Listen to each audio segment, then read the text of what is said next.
Welcome back, you weekly scrappers. This episode is powered by Everlast. Thank you guys to the Everlast team for supporting your boy and this podcast. So if you guys are funk fans or fans of the podcast, please support the Everlast team whenever you're going to buy any type of sporting equipment or apparel. These guys do a phenomenal job for making MMA equipment, boxing equipment. They've been in the combat sports space for a very, very long time. So if you need training gear, you know where to go, everlast.com. Do you guys like CBD? Because I do. I teamed up with Iaquinta, and it has been one of the most positive experiences I have ever had with a CBD rehydration product. They have made a revolutionary line of CBD-infused rehydration drinks. Their rehydration line has been specifically designed to be one of the most complete products on the market, with a hydrating blend focusing on the minerals and vitamins lost during dehydration from exercise, heat, and of course, alcohol consumption. It is also combined with a 25 milligram dose of CBD, not just CBD, nano CBD, to combat the negative physical symptoms associated with dehydration, nausea, headaches, and feelings of discomfort. So if you've taken CBD before, then you know exactly what I'm talking about. Iaquinta comes in two different product forms, a 2.5 ounce shooter and a single serving drink packet. Their products are all tested and are all THC free, so you have nothing to worry about if your job tests for THC and things like that. And you, of course, you want to make sure you're getting exactly what your product says is going to have. Check them out at drinkhydrocanna.com and use my discount code Funkmaster with orders over $50 for 10% off and a free people, Funkmaster chain shirt. Hey, how's it going? How you been? What's scrapnin'? The weekly scratch, motherfuckers. What's up, guys? Welcome back to the weekly scraps, episode 39. Man, we had a great, crazy weekend of fights all the way out in Abu Dhabi. The fights were amazing. A couple of key points and a lot of things that I wanted to touch base on, just based on the spectacular performances of some of the Russian fighters and some of the other fighters on the card who obviously aren't Russian. Khabib, of course, number one. The controversial decision between Paul Felder and Edson Barboza. Taisumov. And we had some other guys, Islam, Makhachev. But before we get into that, quick recap of just the week. You know, we got a lot of good training in. Monday we were supposed to record, but we had a very busy Monday. I had a lot of things that I need to take care of. So we started the Monday morning off with the Monday wrestling grind. Myself and Iaquinta getting after it.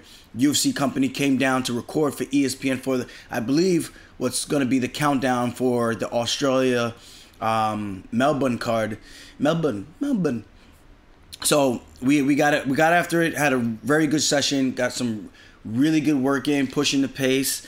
And Al's looking good, man. He's strong. He's in a good space right now, and I'm excited for him with this fight against Dan Hooker. It's going to be a great way for him to reestablish that, no, he's still the top dog in this shark-infested division at 155. I didn't really do much of anything else. I'm trying to think.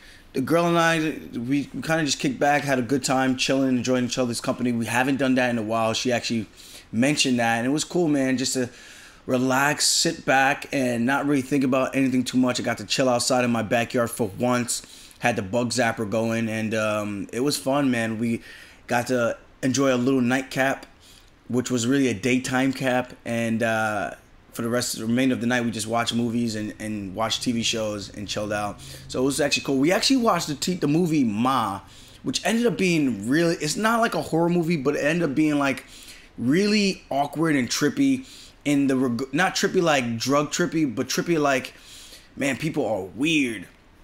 And if you haven't seen it, it's about a girl who kind of gets humiliated in high school when she was in high school, and then she's an adult. She meets a couple kids who want booze. She gets the booze for them, and I don't want to give too much spoilers, but then she ends up getting really attached, and then it gets really, really weird. So if I were you guys, I would check it out, just to see like some of the things, and I think it really touches on the base of like cyberbullying and bullying in person and what some kids go through and that type of thing.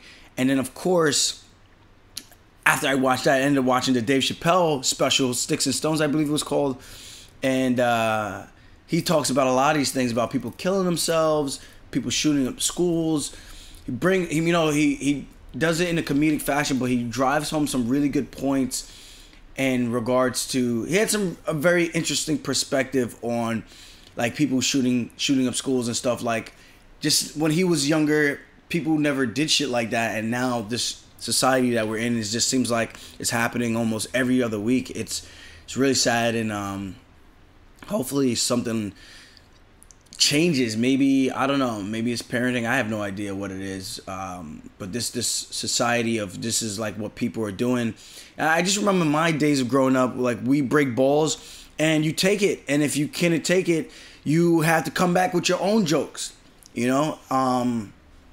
And some days you're the hammer, some days you're the nail. You know, there were a couple of days I was the nail a lot, and there was a couple of days where I was able to be the hammer. So I think maybe parents could work on doing a better job of preparing the kids for that, having thicker skin, and just realizing, like, you're not going to fit in with everybody. You're always going to have your group of friends. And when you leave high school, it's only a phase. At some point, you have to realize, like, the friends and everyone that you see on a daily basis growing up, you don't see them in the real world, and things change real quick. The cool kids end up becoming the kids not doing so well in their life. The cool kids end up having multiple children at a very young age. And the kids who were considered the cornballs or the dorks, or the less socially, financially appealing in terms of that aspect, ends up becoming the more successful kids coming out of school. So you just never know where life's going to take you. So I think people just got to bide their time and keep things in perspective and realize high school is really just a phase, and at some point things will get better, or just learn to tolerate it, because I do believe it will help make you tough. I'm not saying I'm for it. I'm just saying, when I was growing up, these things were allowed. These ways that we can talk about people and say certain things were allowed, and a lot of us were fine. You know, like I said, it's just a phase. You know, it's a different era. I just think people are a lot more sensitive than before. You could almost never say anything without offending somebody. Someone has to get offended by something that you say, no matter what. And that's the era that we're living in, and it's really kind of scary, because it's almost somewhat limiting and taking away freedom of speech, because if you say this, you say that, you offend this person, you offend that group. It's really weird, and that's why I like my friends, because we could break each other's balls and have a good time and make a good laugh at each other. And if you guys are in my group chat, the way that these guys roast each other, I always say we should just have a sit down of just roasting each other and record it, and it would be the best fucking thing. Just laughs after laughs after laughs. And a lot of it's not inside jokes, it's like physical features type of thing. So it's really fucking funny how these guys can just come up with stuff right off the rip and right off the fly like that. All right, now let's get into our weekend rewind. We're going to switch over into our commentary corner real quick. A couple of hot takes that people were talking about on Twitter when I was going back and forth after the fight for UFC 242. Someone I tweeted, if Khabib beats Tony and then maybe fights one or two more times or something like that, and then he retires, would he be considered the GOAT? And people said, there was one that stuck out to me the most, one tweet, one reply. He said, up there but not quite the GOAT. In my opinion, he has some great wins, but doesn't quite feel like he's blitzed through a murderer's row of opponents, a la John Jones, GSP, and Anderson the Spider Silva. Now, I thought this was a very fascinating point, because here's my take. Khabib is 28-0. He's also undefeated in the UFC, and I do consider John Jones to be undefeated. That loss to Matt Hamill, the DQ, I think we all realized where that fight was heading. I think he made a mistake, and the ref should have did a better job of stepping in and stopping it on time and maybe taking away the position. I think the fight would have still ended up being the same against Matt Hamill. I think Matt Hamill also knows the same thing. Now you got GSP in two weight classes, beat the champion in Michael Bisping, took the belt at 185 and then vacated. And then you have him becoming the longest reigning defending champ at 170. 170 pounds, the welterweight division. And then you have Anderson Silva. Now, here's my thing. There's different eras of MMA. Like, to compare the level of competition that GSP fought compared to the level of competition of today at 170, I think is super unfair. I think the time frame that we're in now, this era of MMA has evolved so drastically. It's not even a comparison. And this is my personal opinion. You can't compare Josh Koscheck, a guy who only throws a big overhand right and looks to take you down. You can't compare a John Fitch of back then to Kamaru Usman today and a Colby Covington of today. A lot more of our guys in this era are more well-rounded. They're on more winning streaks than guys from back then. Like back then, you have guys on one good contender who's on a crazy win streak. Now you got 4 or 5 guys in the welterweight division all on a 6, 7, and 8 fight win streak. That is I don't think there's any other time where we've seen this. I can't remember another time that I've seen this. I really don't. And then you look at John Jones. Yes, John Jones has beat the has-beens of the light heavyweight division. And when I say the has-beens of the light heavyweight division, I'm talking the Vitor Belforts when he was in his prime, dominating the competition. Dan Henderson when he was dominating the competition. And that's when they were in their era. So this era is completely different. When John Jones bursted onto the scene, he was way before his time. Way before. It's like talking about the rapper Big L, the way he rapped and put raps together back in that era of old school rap compared to that era. It was just, he was before his time. Or should I say past his time? You know? Before his time or past his time? I don't even know. It's one of those things. But those sayings. But you look at that, he beat Rampage Jackson. He beat Chael Sonnen. Who else did he beat?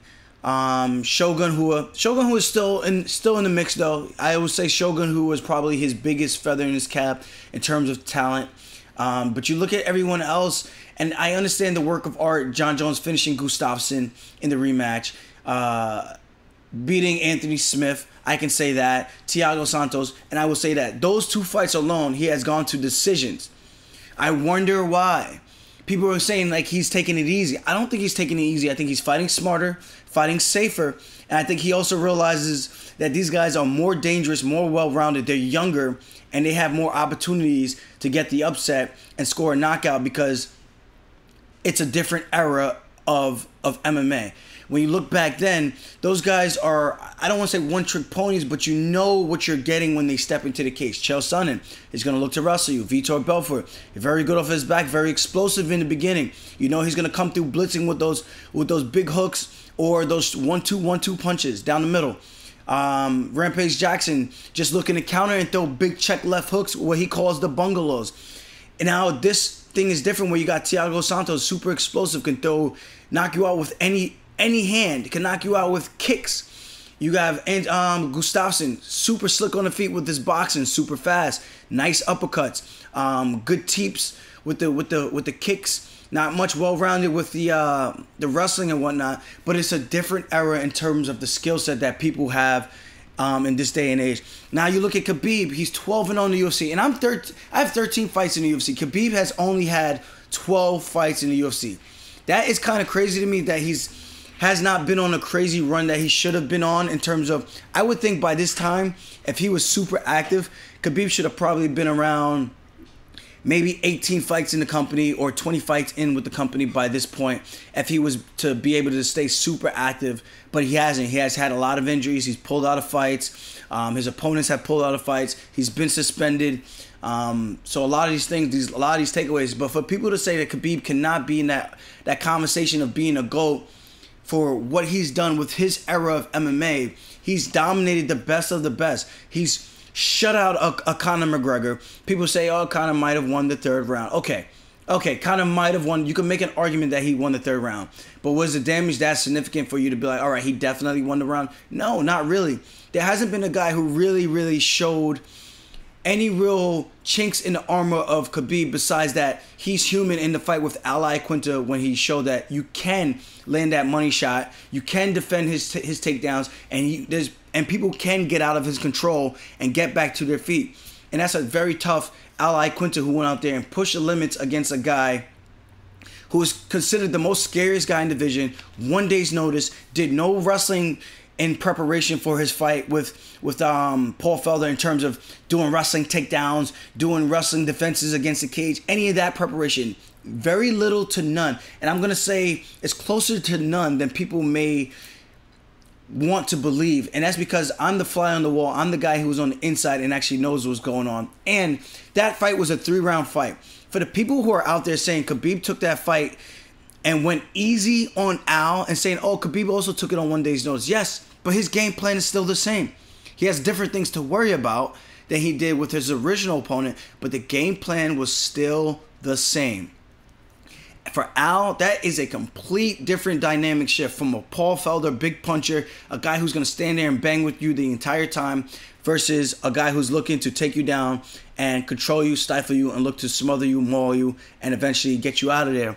Khabib couldn't do that, and people were going to say, have been saying that he took it easy on him because he has so much respect for Al. Get the fuck out of here. In what parallel universe is anyone going to risk getting a fight in the night bonus or a performance of the night bonus that we're calling it now because they're being nice to their opponent?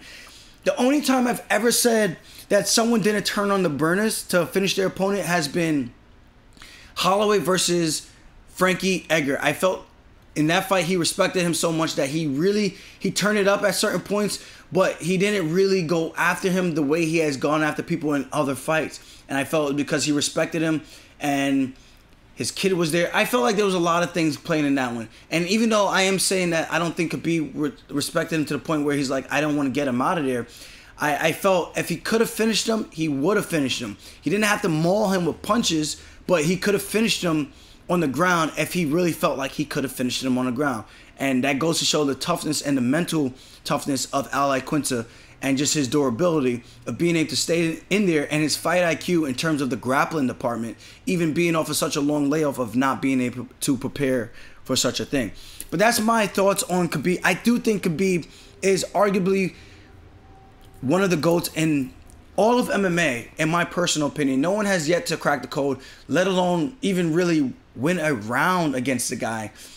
And that's something that's extremely, extremely hard to do. I think he might have dropped 1 or 2 rounds in his entire career, Gleason Tebow, and maybe the fight with Conor McGregor. You could probably make an argument for that. Other than that, man, there's not much other GOAT talk people that you can say. I can say you can make an argument for Stipe. I mean, but then what is the criteria for being the GOAT? I feel everyone has a different criteria for being a GOAT. People who are saying that Khabib has to beat GSP, they're not even in the same fucking weight class. Why does he have to beat a guy in a different weight class to be considered the GOAT? That makes no sense to me. What he's done in his weight class has been nothing short of phenomenal and super, super dominant. When we think about Khabib, we're going to think about the Floyd Mayweather of MMA. Someone who barely ever got hit. I don't think he's ever bled in a fight, and just dominates the competition and makes everyone look rather the same. Now, let's get into some other breakdowns of the fight. The weekend rewind. First fight I want to talk about is Don Madge versus Faris Ziam, whatever. 30-27, 30-27, 29-28. This was a different style of fight than I thought Don Madge was going to bring. Madge. The different type of style of fight that I thought Don Madge was going to bring. In his first debut against Tate Edwards, he went out there, blitzkrieg through him, and really just brought the full-on assault. But in this fight, I didn't realize who Ziam was. He's a very talented and decorated kickboxer, striker, and a much taller opponent. And I think that's why Don Madge implemented a different style of fighting in using a lot of clinch work and trying to get to the fight to the ground as much as he could and stifling the game of Ziam, and got the win at in a different style of fight. People didn't find it the most entertaining, but it serves its purpose in draining his opponent and getting the job done, which was getting his hand raised, and he got the win. The next fight, Muslim Salikhov over Nordine Taleb, KO in round 1 with about 30 seconds left in the round. Beautiful, beautiful knockout. We do have a clip of this. I want to talk about this. The the best way for me to describe this. Now, Ziam was just trying to time his opponent the entire time, and eventually he got it. Where is it? Oh, I clicked the wrong one. That was Belal Muhammed. Salikhov, it's KO. Play, motherfucker, play. There we go. All right, so Taleb, he's circling. Now, this is where he fucked up. He went to block the punch, and he thought it was going in another direction. He gets caught against the cage. Trying to fast forward. Right at the 41 second mark. Now, Salikhov was doing a great job utilizing feints, level change, super relaxed. If you watch the entire fight throughout the rounds, every time Nordine was about to throw a punch or threw a jab, Salikhov was looking to slip and rip. There was perfect timing, well-trained, well-schooled. Anytime an opponent throws at you, looking to get your head off the center line and looking to fire back with punches, combinations, not just letting your opponent get off with strikes and not showing nothing in return or just covering up and blocking. That is high-level MMA and high-level striking, and they call him the Kung Fu Master for a reason, and I think he was able to display that for sure. He comes in with a jab. Taleb, at the 40-second mark, dips his head. He circles to his left. Salikhov is cutting off the cage. He feints, almost like he's going for a level change to the body, and comes with a wide hook / overhand right. Now, Taleb fucked up where instead of keeping his hands by his chin, he pushes his hands out. And we see a lot of guys who utilize this type of defense. Daniel Cormier, but he's very successful with it, which is super confusing to me. Khabib also does this type of defense, and I don't understand. He's super successful with it. I call it the mummy arms, where you're like pushing your arms out to block the punches, which is not the most technical way of defending strikes, but it works for these guys. Doesn't work for me. I'm never going to go out there and do that because I feel like I'm going to be the one to get slept. And this is exactly what happened. Nordine puts his hands out. He misses to block the punch. It comes over the top, wide hook, drops him, clips him on the chin. His head hits the canvas. And Herb Dean jumps in and wraps up Salikhov before he's able to drop another hammer fist on Taleb while he was down. And that was beautiful that he didn't follow up and was able to show some constraint and not actually inflict further damage on a guy who's clearly out of it. That was a one-punch walk-off KO. Well, not really walk-off. Herb Dean picked him up and threw him off of him pretty much. But that was a good fight. And I think if you guys watch that fight, you'll see how Nordine was very, very tentative to throw any type of punch because he was wary of Salikhov looking to counter every single strike that he was going to throw. And that's a tough matchup, man. You got to maybe anticipate him slipping the center line and throw the punches to where his head may be, because that's the only way you're going to get a clean strike off. Because if you throw a lazy jab or you throw just one strike and he counters it with punches, you're going to end up eventually being in trouble. The next fight, Belal Muhammed submits Soto.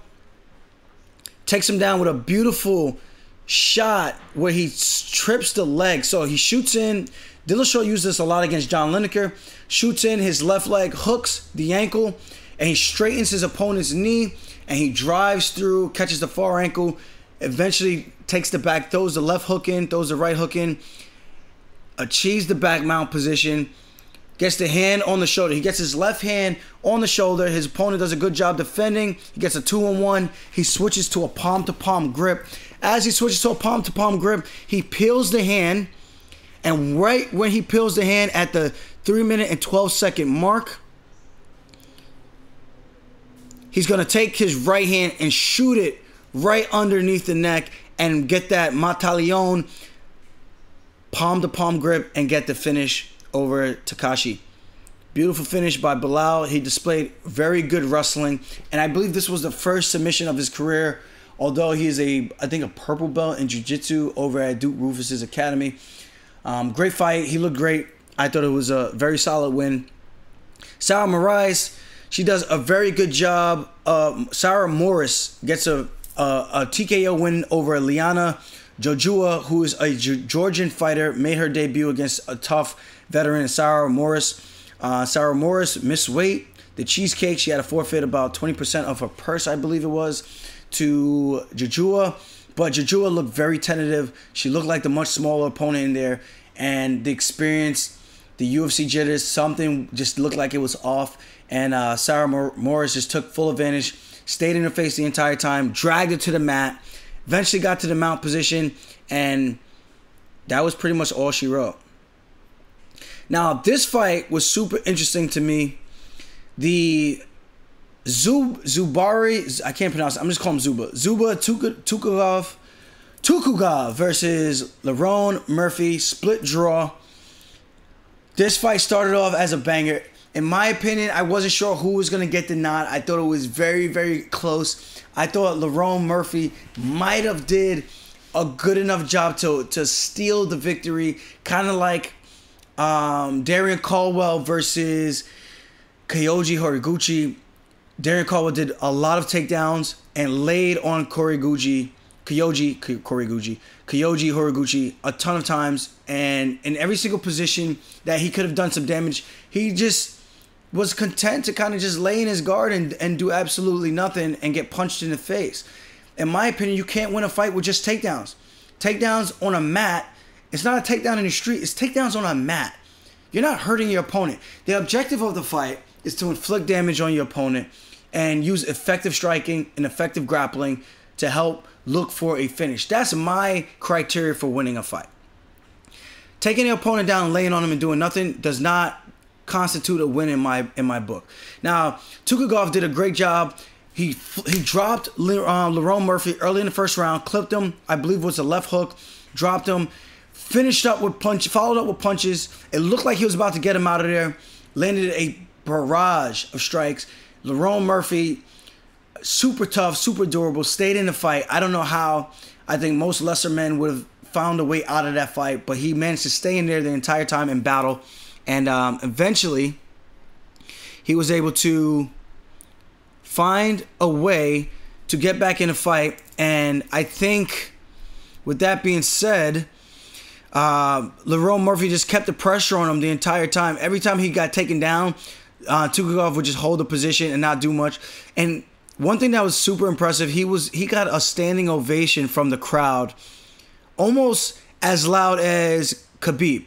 It was super impressive, super cool to see the support that he got. I'm not sure if it was because of the whole Conor McGregor thing and the fans were just behind him because he stuck up for Zabit. Oh, I'm just saying everyone's name wrong. Because he stuck up for Khabib in that fight, and he got suspended also. Maybe that's why his popularity skyrocketed like that, but super popular dude over there. His standing ovation was pretty nice to see. But split draw, I would like to see more draws in MMA, and I'm glad that no one lost this fight, because I don't think there was really a loser in this one. And there's always fights like that, and we're getting to that soon with the co-main event. But this one was split draw, and both men go home without a win bonus. So the UFC were able to save a couple of dollars on this one, not having to shell out a win bonus salary for either one of those fights, those guys. Joe Calderwood did a great job against Andrea Lee. I thought this was a really close one. Andrea Lee did better in the takedown department. But Joanne Calderwood was able to inflict more damage. She eventually was able to tie up the score with the takedowns and make it a more competitive fight. She did a great job utilizing her kicks, her elbows in the clinch. She also dropped Andrea Lee, I think, at one point in that first round, breaking the clinch and utilizing strikes. I thought it was a great matchup. It looked like no one really gave up an inch. And if there was another fight that could have been a draw, it could have been this one. I really don't think anyone really dominated. I thought they were both matching each other tit for tat. If there was a kick, the other opponent would follow up with a kick and respond right away, and not letting anyone really get too far ahead with the striking exchanges. The next fight, the main scraps on our UFC Rewind, Carlos Diego Ferreira defeats Marbek Taisumov in a decision, 28-28, 28-27, and 29-28, 29-27, 29-27. This fight was a really tough one. I thought Taisumov was going to run away with this one. He was the betting favorite. Coming off of a long layoff, I know he was calling out Iaquinta before, calling out a lot of other guys, trying to get big fights. He had a good shot in possibly getting that request granted had he had beaten Carlos Diego Ferreira, but he didn't. He came up short. He hurt Ferreira early in that first round with a nice uppercut, followed up. Ferreira was able to regroup, recover, and then come back in the second and third round, putting the paces on Taisumov. Third round looked like he was about to get him out of there. Taisumov looked exhausted. Looked very, very exhausted. And Diego Ferreira, without even getting the fight to the ground, did a very good job with the striking and with his pressure and staying on a tough Taisumov and getting a very tough, hard-fought victory. Curtis Blaydes versus Shamil Abdurakhimov. TKO in round 2, 2 minutes and 22 seconds into the round. Very, very sick control. If there is any heavyweight who is like Khabib, it's probably this guy, Curtis Blaydes. He takes guys down. He drowns them with top pressure. I know Cormier could take guys down at will, and he crushes them with pressure as well. But for some reason, the ground and pound of Curtis Blaydes just reminds me more of a Khabib than a Daniel Cormier for some reason. I just think there's a lot more similar stuff that he does. He gets to the back. He gets that 2-on-1 wrist ride. He drags you down to the mat. He lifts guys up and he slams them down to the mat. Very Khabib Nurmagomedov-esque, in my opinion. And with this fight against Shamil, I think he showed more wrinkles to his game with his ground and pound. He's starting to evolve a little bit more. And he said it in one of his posts that he posted to IG, saying that his game is only going to get better, continue to get better. And I really hope it does, because he's really starting to come into his own and show that he's a true threat to the throne in the heavyweight division and could possibly be a title challenger and possible title holder at some point in his career.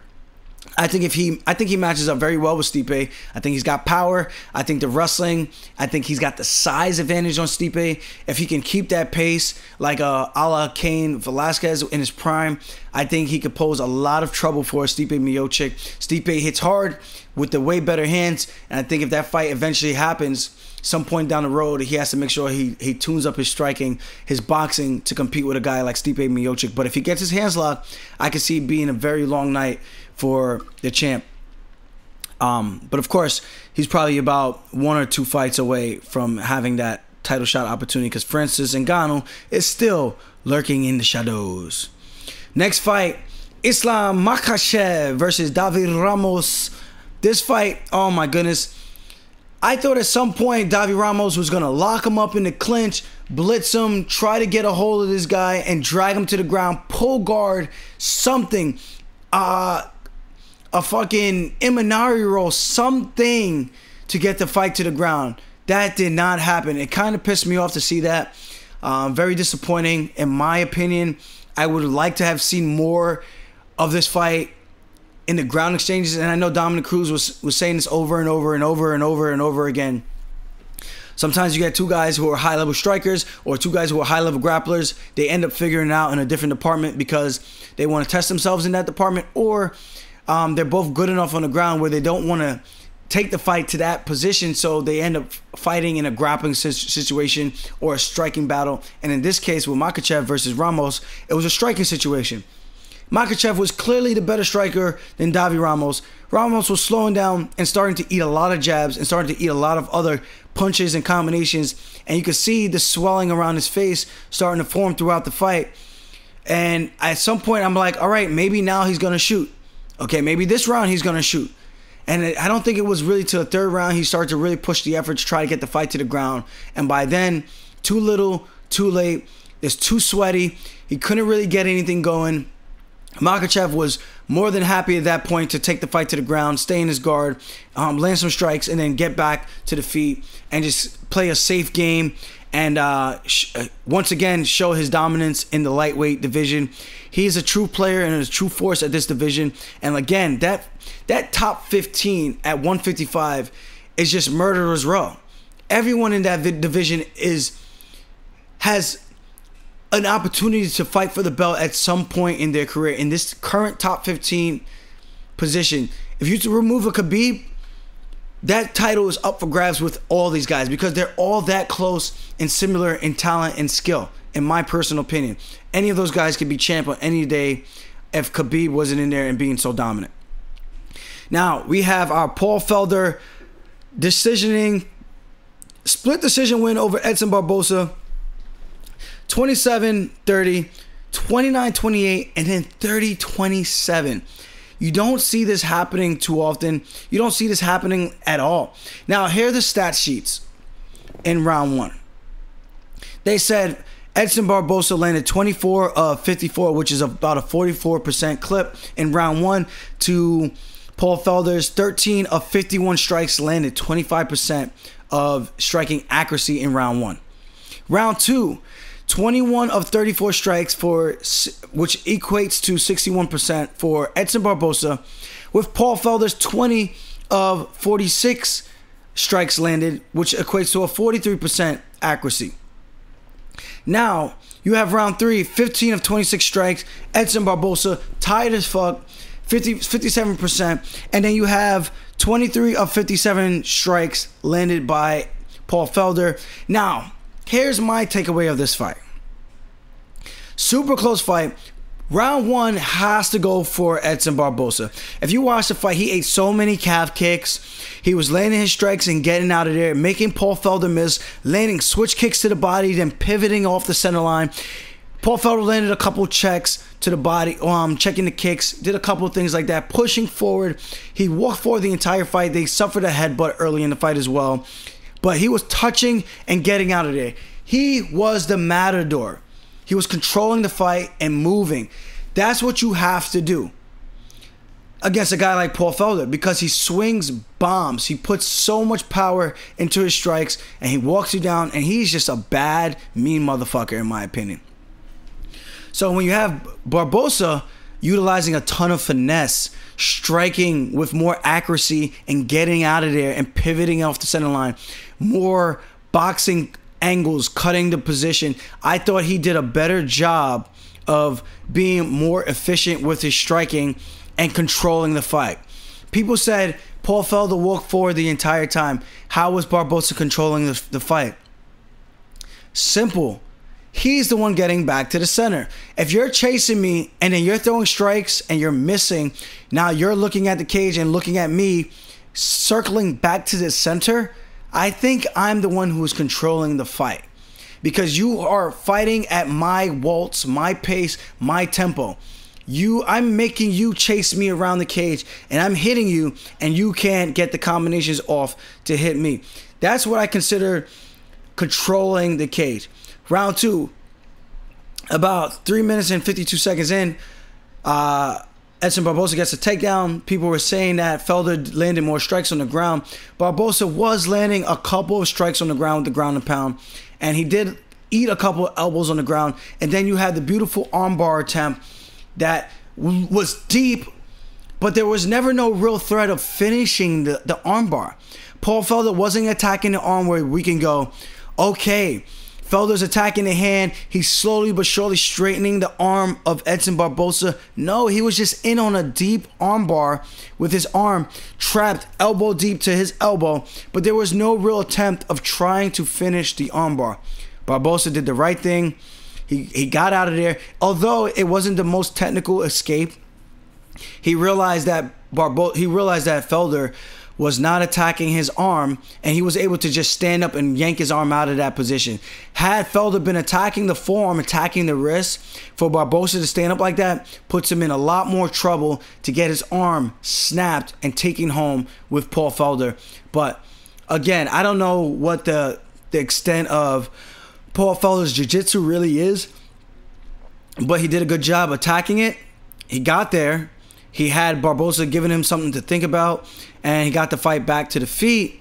But that doesn't mean anything if he was still eating the strikes. At the 1 minute and 44 second mark, you see a one striking exchange. Right here, 1 minute 44 seconds. He slips the jab of Paul Felder. He rips to the body, then rips over the head with a left hook, and then pivots out. And Felder is swinging and missing again and trying to march Edson Barboza back down. And again, like I said, He was the matador. He was dictating and controlling the fight. Round 3, all Paul Felder, walking him down like a man possessed, landing his strikes. Even though they weren't all super clean, he was landing and pushing Edson Barboza back, and I thought he was more effective in that round for sure. But for the fight to go 30-27 one way and then 30-27 the other way is absolutely batshit crazy in my opinion. There's just no way that should ever happen. It shouldn't. Because how are two different judges seeing two completely different fights? Again, the rounds were close, but I thought Barboza was clearly the more finessful, can I use that? Can I start using that word? More finessful striker in round 1. And then the more finessful striker, or not even finessful, more aggressive striker was Paul Felder in round 3. And in round 2, you could make an argument for Paul Felder if you're going to count the submission attempt that wasn't really threatening in terms of attacking the arm. He was on the arm. So I want you guys to understand what I'm saying. Yes, he was in a deep armbar. But at no point was he ever really going for the armbar. He wasn't fully committed to trying to finish the armbar because he never ever attacked the wrist to the point where you're like, he's really gunning for the armbar. It was just super deep. Paul Felder was crunched up on his back, and eventually, with all the blood and sweat, Edson just stood up and was able to yank his arm out of there, and Felder fell off the arm. That's what I'm getting at. Yes, it was a deep attack, and if he were to attack the arm, that would have been considered, in my opinion, a real submission attempt. It's like when I fought Cody Stamann, when I had him in a triangle, and I'm squeezing, I'm trying to pull his arm in. I'm attempting to pull his head down and squeeze his arm and cut off the carotids. That's a real attempt. I wasn't just sitting in a triangle and kind of just hanging out. I'm like, well, I had you in a triangle choke. Well, what did you do with it? Did you actually get close to finishing it? And then again, you have to score. Like, what is an actual attempt? What are we scoring with an attempt? You put me in something, but you didn't. Like, jiu-jitsu is a weird thing, man. If you're going submission after submission, like a Charles Oliveira, it's completely different. I can get behind that and get jiggy with it. But other than that, I don't know. Now, we have our main event of the evening. Khabib Nurmagomedov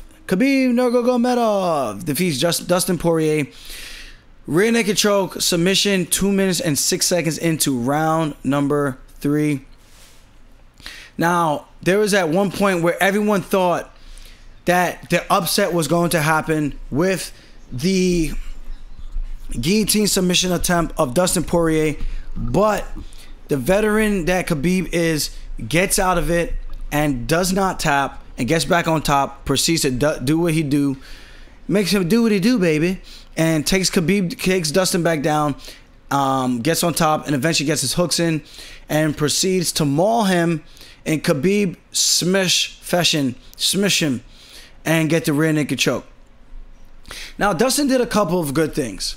He hit 2 switches. I mean, he didn't hit it, but he attempted 2 switches off the clinch and almost had the success with it. Had he been able to get his hand inside of Khabib's leg and then follow up and get his hips on top, he could have possibly put Khabib on his back or at least get the fight back to the feet. Khabib did a good job of readjusting when Dustin went for this switch and changed his hand grip position, loosening it up and then sliding it over down the body and then stepping over into the mount / Khabib time where he traps the legs, figure fours it, and continues to just put the pressure on his opponents. Dustin did do a good job of getting back to his feet. He fought tough as you could fight against a guy like Khabib. And in my opinion, I don't think there was many windows of opportunity. I do think Dustin could have done a better job of hand fighting, getting a 2-on-1 and fighting the grips. Now, there was a point in round 1 where Khabib mounted Dustin and he dropped him big elbow. He took his right hand and he framed him on the ground and dropped a huge elbow on Dustin's face, busting him up, cutting him open. And I believe that was the end of round 1 where he was just barraging punches.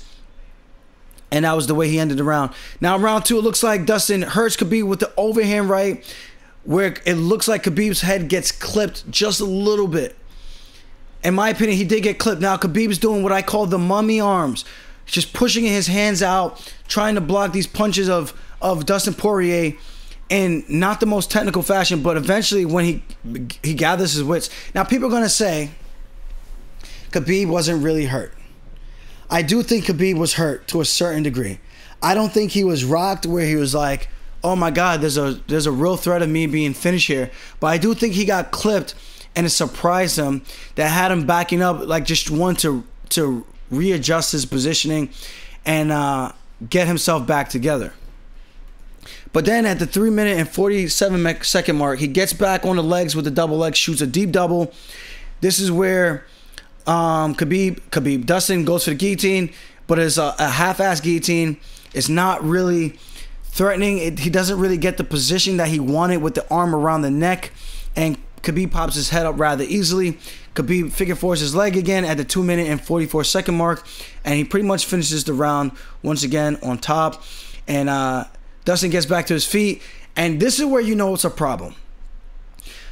When that round 2 ends, you see Dustin with both his hands on his knees, bent over at the waist, and you can tell, man, he is tired.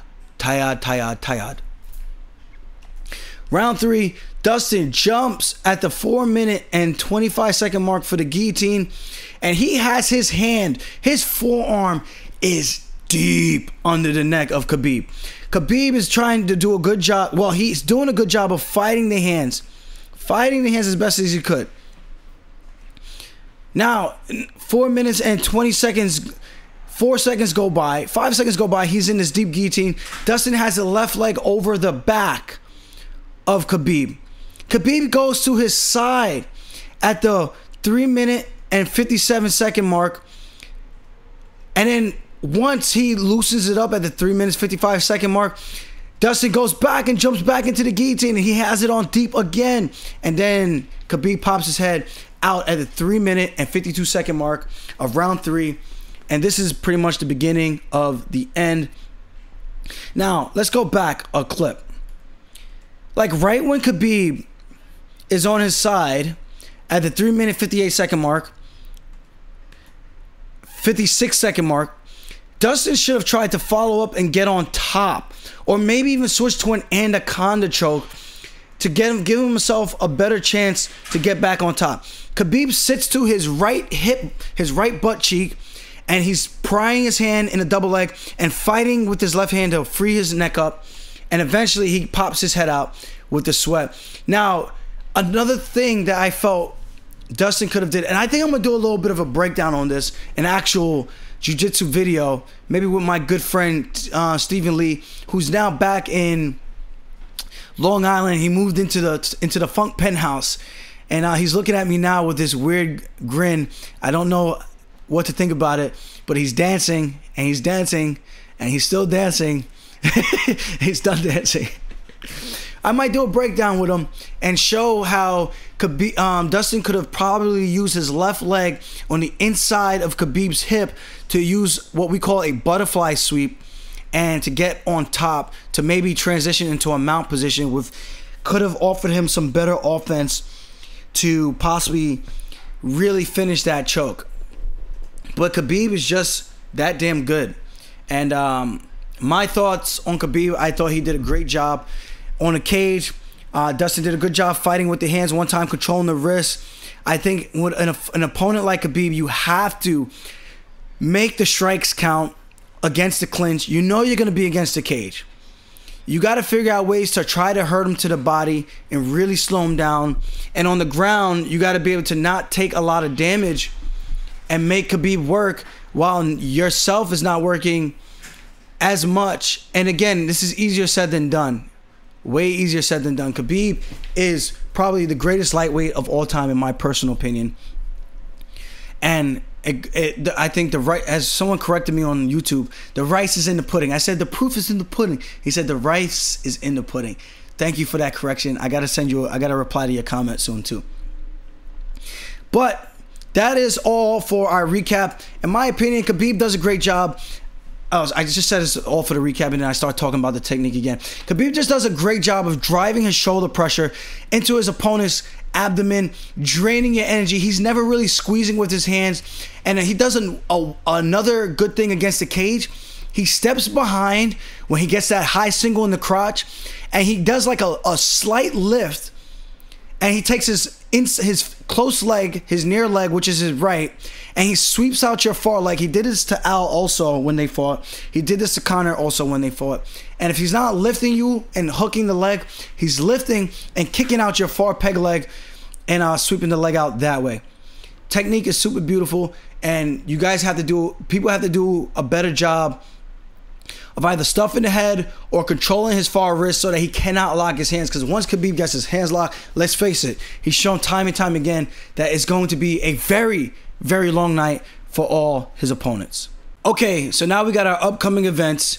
This week in Vancouver, we have Dustin Gaethje taking on Donald Cowboy Cerrone, September 14th. And then we have September 21st, UFC on ESPN Plus 17, Mexico City. Yair Rodriguez taking on the very tough and always fun to watch, Jeremy the Heathen Stevens. Following week after that, September 28th, UFC on ESPN Plus 18 in Denmark. That's going to be Jack Hermanson versus Jared Cannonier. And of course, our very own Iaquinta is going all the way to the land down under. And I'm going as well with the crew. That's going to be October 5th, UFC 243, Israel Adesanya taking on Robert Whittaker for the unification of the belts. All right. Next up, we have our What's Scrappening? All right, so what's up and what is next for Khabib? MMA gods, please use your almighty MMA matchmaking abilities and make the Tony Ferguson versus Khabib matchup for the 5th time. Yes, we know, for the 5th time. And yes, we know, for the 5th time. And yes, we know it will happen. Please, make this happen. Make this happen. I don't know what else we got to do. We got Tony Ferguson on a 12-fight win streak. Khabib 28-0. I think that says it all. Now, there's only one thing left to do. Put these two top premier lightweights in the cage, in the octagon together, so we can finally see who is the better man. 5th time's a charm. Don't worry about that 3 times a charm bullshit. That was just a hoax. 5th time's a charm, people. 5th time is a charm. So, the last time Tony Ferguson has lost has been to Michael Johnson. And Michael Johnson is no slouch himself. Michael Johnson has actually beat a ton of guys who are currently in the top 5, top 10 of that division. Let's look at Michael Johnson's career. He's beating a lot of good guys. He's beaten Tony Ferguson. He's beat Daniel Castillo round 1 punches. Joe Lauzon. He's beaten Gleison Tibau by punches. He beat Melvin Guillard. He beat Edson Barboza. He lost to Nate Diaz in a tough fight. He lost to Beneil Dariush split decision. He knocked out Dustin Poirier. And he also lost to Khabib. And then he lost to Justin Gaethje. And then from there, he lost to Darren Elkins. And his career has kind of been up and down from that point. But losing to Michael Johnson is it's nothing to be concerned about, in my opinion, because he is top talent in his own right. He has beaten some of the best guys in the lightweight division. Tried his hand at 145. I think might have been cutting a little too much weight and taking away from what he was good at, his speed and his power at 155. And I believe he's going back up to fight Stevie Ray at 155. And I think it is the best and smartest move for him to make. Let me see. Is he fighting Stevie Ray? Confirmed upcoming bout for ESPN Plus 20. So this is where we're at with Ferguson. Look at this resume. He's beat Mike Rio, Darce choke. Kukukono, punches in round 1. Danny Castillo, I don't know how this happened, but he went to a split decision. Must have been, I can't remember how that fight went, but Castillo must have been on fire to have such a close fight with such a top talented guy like Tony Ferguson. And I still think Castillo was a pretty tough dude to fight. Had some really good pop and really strong wrestling. He beat Abel Trujillo. I'm talking about Ferguson now. Rear naked choke. Gleison Tibau. He finished him rear naked choke. He beat Josh Thompson. He beat Barboza Darce choke in round 2. He beat Lando Venata Darce choke round 2. He beat Rafael Dos Anjos, former lightweight champion of the world, now having a lot of success in the top 5 of the welterweight division. He beat Anthony Pettis, and he beat Cowboy Cerrone. Both those fights via stoppage.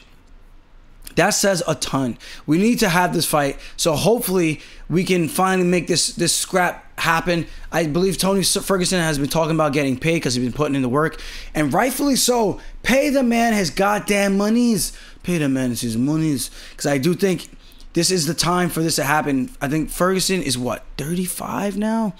I think he's like 35 years old. If the time for this fight to happen was a couple years ago, now I'm going to say the time for this fight to happen is obviously now. Let's not wait till Tony Ferguson gets any older and then it turns into, oh well, if an Edgar fought Max Holloway 2 years ago when they were supposed to fight, maybe it's a different fight. Yes, obviously we can always all say that. Yes, we can. And that's why I don't want this to happen again. Let's just have it now while these guys are in their primes. Let's not have a Mayweather versus Pacquiao situation. Oh, he dodged the best people until they were older and when he knew he could beat them. What the fuck?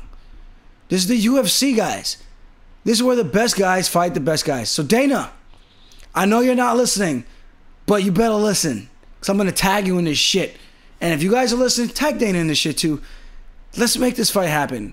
Khabib Nurmagomedov versus the one and only Tony El Cucuy Ferguson. Let's make it happen. This fight sells itself. It sells itself. The best of the best. Diaz versus Masvidal for the BMF belt to headline in MSG. I'm super excited for that fight. I'm supposed to find out this week if I'm going to be able to fight on the MSG card or not. Fingers crossed. I've been training my ass off already, getting into great shape. I've already been doing 3-round sparring sessions. And I think that says enough for me to be out this far and be able to be grinding like that is nothing but good things, good indicators for where I'm at in terms of my physical conditioning. So I'm super pumped about that. And I'm excited if the fight can actually happen, then I could finally fight in New York going forward in the future. So I'm not sure what happened between Usman and Covington, but supposedly there was a fallout. I'm not sure what happened with the manager. Supposedly he left Dan Lambert, and Dan Lambert got him like $750 guaranteed, something along those lines. He tried to get a better offer, and I'm talking about Kobe right now, and he would have been like the highest challenger ever, and he turned it down because he believed he deserved more money. And I heard him on the Ariel Wani show doing his interview, and it made sense. He put the time in. He risked his life talking about, you know, Brazil like that and risking the death threats and all that. So I get it. I do believe he's earned his keep. Pay the guy his fair shake. I'm not sure what that's worth. This fight has to happen. I mean, I don't care what card it happens on, but it just has to happen. It's not going to be the most exciting fight in terms of their styles per se on paper, but I do think when they step in there, it's going to become a stand-up battle, and I do believe Usman is going to go out there trying to knock his block off, and then you're going to see Colby Covington looking to press him against the cage, in my opinion, and try to drag him down to the ground and get him tired. That's a very intriguing matchup. I hope they finally make that fight. And then they weren't able to make that fight. They tried to get Masvidal in there. They couldn't make that come to fruition and could get both parties to agree with the terms of the deal. So we now have the next best thing, which is honestly the best thing. Nate Diaz versus Jorge Masvidal. What the fuck is better than that? We don't need a title fight in MSG. We just need good fucking fights. Maybe one belt. Maybe give me the interim title fight. Maybe. I'm down for that. I'm down for the shenanigans.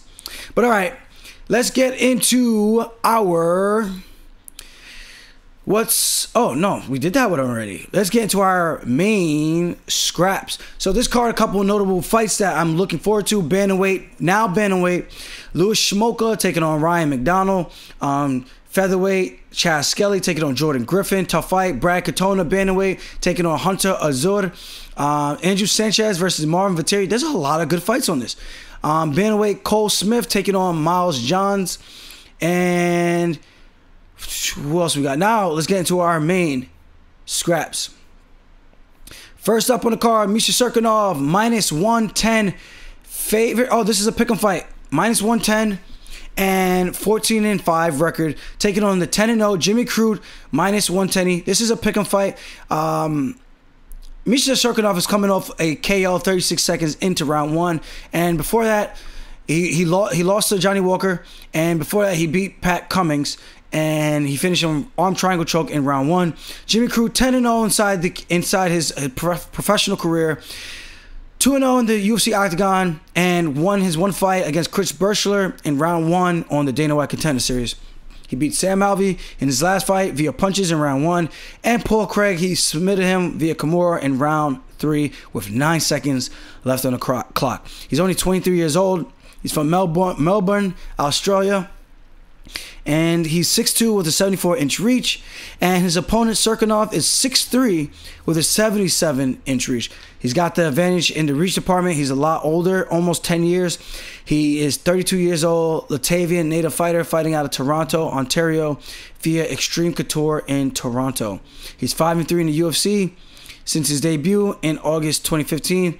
And his last win was nearly 12 months ago with the triangle choke over Pat Cummings in October of 2018.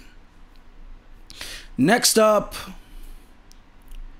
we have Uriah Hall, who is a plus 145 underdog with a 14-9 record, taking on Antonio Carlos Shoeface Jr., who is minus 175 and also ranked 13th in the division.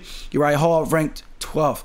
Uriah Hall is coming off a knockout win over Bevon Lewis in round 3. That was a very back and forth fight, but he was able to pick up the pace and eventually put Bevon down for the finish. And Antonio Carlos Jr. is coming off a decision loss to Ian Heisnick, who has been setting the world on fire since he stepped into the octagon until his last fight, where he just took a loss in a very tough back and forth fight. I forgot who it was that he fought. I gotta look that up. It was a close fight though. Close fight. Ooh, who did he fight? All right, whatever. It's not important. We're talking about Shoeface right now. Shoeface, 29 years old, Brazilian black belt ace.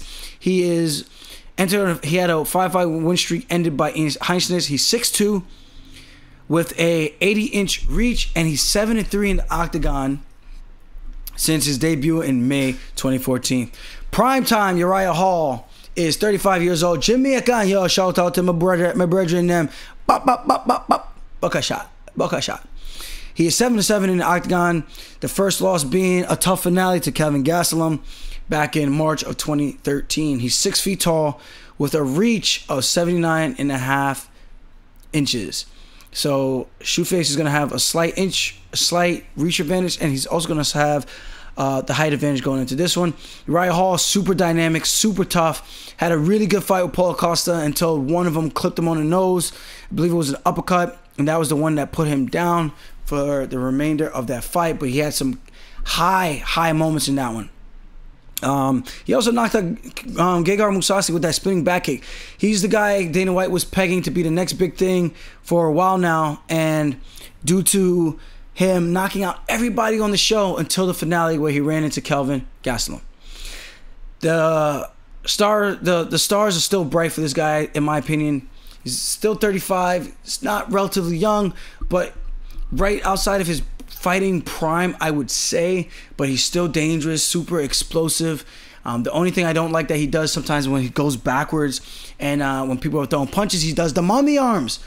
And for him, it doesn't really work that well, like it does for a Khabib or a Daniel Cormier. And that's why I don't like it as a defensive strategy to begin with. And remember, guys, these odds are brought to you by Bovada. I don't get paid from these guys, but this is who my guy Cody Merrill is using for the odds. Remember, Uriah Hall, a plus 145. Underdog Antonio Carlos Jr. is a minus 175 favorite.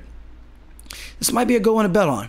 I think Uriah does have a chance, a puncher's chance, or should I say for him, a kicker's chance. A Jamaican Ras clot kick, you see me.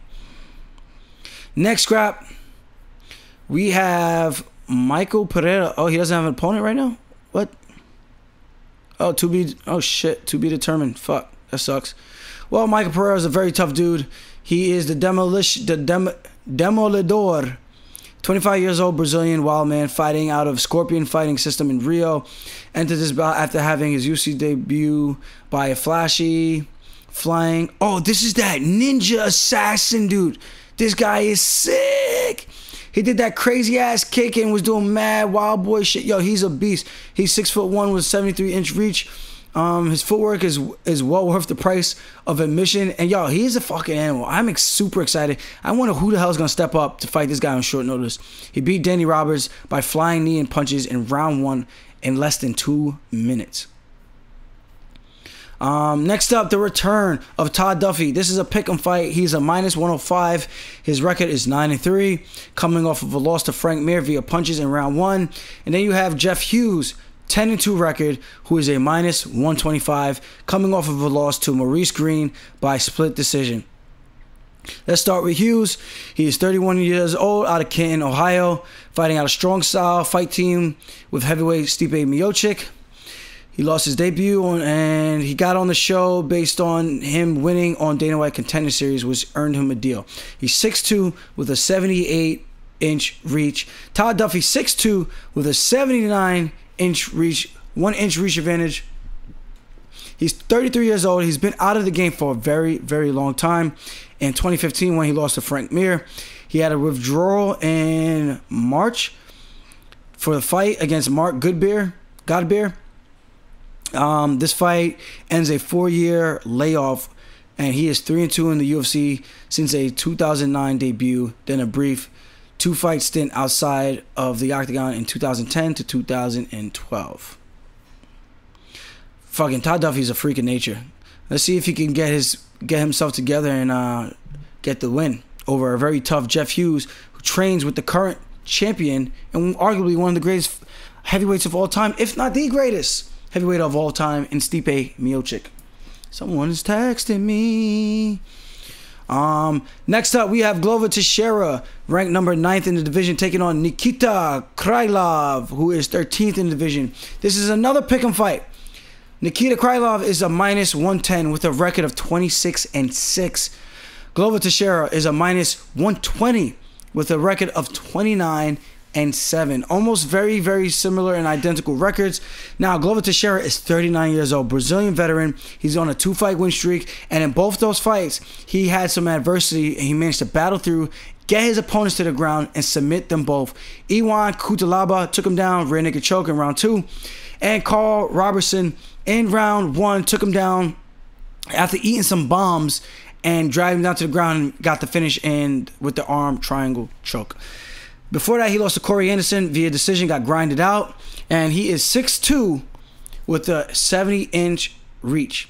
Right now, he's training at Teixeira MMA and Fitness in Bethel, Connecticut, and enters this bout on a 2-fight win streak with a record of 12-5 in the octagon since his debut in May 2012. Now, Krylov is 27-year-old Ukrainian. He's 7-4 in the UFC since his August 2013 debut, which saw him go 6-3 before being cut in 2017. He then won the Fights Night Global title after 2 fights and then came back to the promotion in 2018 of September. He's 6'3" and he has a 77.5-inch reach. This is a good fight. Krylov is a pretty tough dude. He finished Ovin St. Preux via rear naked choke in round 2. And before that, he lost to John Blachowicz in round 2 via arm triangle choke. Now, I don't know John Blachowicz of being the best BJJ practitioner. I know Glover Teixeira to be a really good BJJ practitioner. Now, Nikita Krylov can do it all. He's got submissions. He's got strikings. He's got TKOs, finishes. This is going to be a very compelling matchup. I think if Glover is wise to himself, he's 39 years old. If he goes, he doesn't need to be taking a ton of punishment anymore. Go out there, fight your fight, and take the path of least resistance. You're probably going to have the edge on the ground. Go out there, get this guy to the ground, and do what you got to do to pass the guard and get into a dominant position to look for the finish. Otherwise, with his opponent having the reach advantage and having the height advantage, and probably being the better striker in terms of versatility with knees and kicks and punches, not just a great boxing base like on Teixeira, but I think Father Time has shown that Teixeira's chin is starting to slowly wear down, and he's starting to slow down a bit compared to when he first came in and he fought Kyle Kingsbury. I think his path to least resistance is getting the fight to the ground ASAP, maybe touching him up a little bit to distract him, lull him into a false sense of security, take him down, and take the path of least resistance to win the fight. Next up, we have our main event of the evening. Donald Cowboy Cerrone, ranked number 4th in the division. He is a plus 160 underdog with a record of 36-12. Coming off of a loss to Tony Ferguson, and via the eye injury, he blew his nose and his eye blew up like a fucking balloon. Crazy. Now, he's taking on the number 5th ranked Justin Gaethje, who is a minus 200 favorite. Calderwood is a plus 160 underdog. I think I might have said that wrong earlier. Sorry if I did. I'm not really sure. And Justin Gaethje has a record of 20-2, coming off of 2 finishes back-to-back after having 2 back-to-back losses. He made his debut against Michael Johnson in a Fight of the Year candidate, and ended up winning via punches and knees in round 2 over a tough Michael Johnson. Then lost to Eddie Alvarez and Dustin Poirier in very similar fashion. Round 3 against Alvarez, and then round 4 against Dustin Poirier via punches and knees, and against Poirier via punches. And then after that, he bounced back with 2 big wins over James Vick KO 1 minute and 27 seconds into round 1. And then Edson Barboza, big ass right hook KO 2 minutes and 30 seconds into round 1 as well. Justin, the highlight, Gaethje's 30 years old, Arizona native, fighting out of Greeley, Colorado under Trevor Whitman. He's doing a very good job. So far, his only losses have been in the octagon to high-level competition, Eddie Alvarez and Dustin Poirier, as we stated earlier. He leads UFC lightweights in significant strike accuracy at 54.7% and strikes landed per minute at nearly 10. He's 5'11" with a 71-inch reach. Now, he's taking on the very tall and lanky and decorated striker in Donald Cowboy Cerrone. Cerrone is 6'1" with a 73-inch reach, so he's going to have the reach advantage. He's also going to have the right height advantage. He has those long legs, which are good for kicking the legs, kicking the body, kicking for the head. The head kicks. He has good dexterity in his knees. I like this matchup. He was doing really well and surging back down to lightweight to possibly cement himself to get another crack at the lightweight title. And he ran into a hiccup with the one and only Tony Ferguson, a.k.a. T-Ferg, a.k.a. El Cucuy, a.k.a. Tony Ferguson, the type of guy to go talk to your grandma and walk her across the street before his fight. I don't know, I just made some bullshit up, but yeah, you get my point. He's 36 years old, and I guess we could finally stop saying Dad Cerrone's undefeated after Tony Ferguson, because everyone was going with this, oh, Dad Cerrone's undefeated, Mike Perry, Iaquinta, and Alex Hernandez. But it is what it is. He is 29-9 since his February debut in 2011. After going 6-3-1 in the WEC dating back to 2007, he ranks 2nd in knockdowns and significant strikes of all time. This is a very, very tough fight. He trains out of the BMF Ranch. He enters this bout as the most winningest fighter in UFC history at 23 wins and the second most total bouts at 32 to Jim Miller's 33. Now, like I said, Cerrone's no slouch on the ground. He's got good grappling. He can fight off of his back. This might be one of those instances where he might look for a takedown to slow Gaethje down, or he might chop Gaethje's legs down, because Gaethje's going to chop his legs down and look to swing big to catch him like he did a tall James Vick and clip him and put him down. Now, Cerrone's going to have to clinch, make this an ugly fight, slow down Gaethje, use the knees, the stepping knees that Cerrone likes to use all the time. He has good punching combinations, and his head kicks are super tricky, and they kind of come out of nowhere. So he doesn't do so well when he's fighting backwards. So if Gaethje can push him backwards, I do think he has a good chance of getting the nod. If Cowboy could push forward and dictate the pace and really start chopping the inside of his legs down and chopping at the body with those fast switch kicks and fast inside leg kicks, we can see Cerrone getting himself back into the win column and trying to put himself back into those title contention talks and competition. I think the UFC might be waiting for this fight to happen before they book Tony Ferguson versus Khabib, even though I think that's the fight that they need to make. I'm not sure exactly what it is, but it is what it is. Other than that, let's see what we got. We got football season is back and upon us. The Giants, we took another L. Oh my God, I can't take it. My heart can't take it. Stop losing to the Cowgirls. You Cowboy fans always do this to us. You always do this to us. Dana White states after seeing BJ Penn knocked out by a random bar patron, BJ would never be offered a contract in the UFC again, meaning his next Lentz fight is likely canceled. Giants, oh man, I can't believe we're getting football season, guys. Football season. But all right, guys. Once again, another week of the weekly scraps. Please like, comment, share. Please like, comment, subscribe.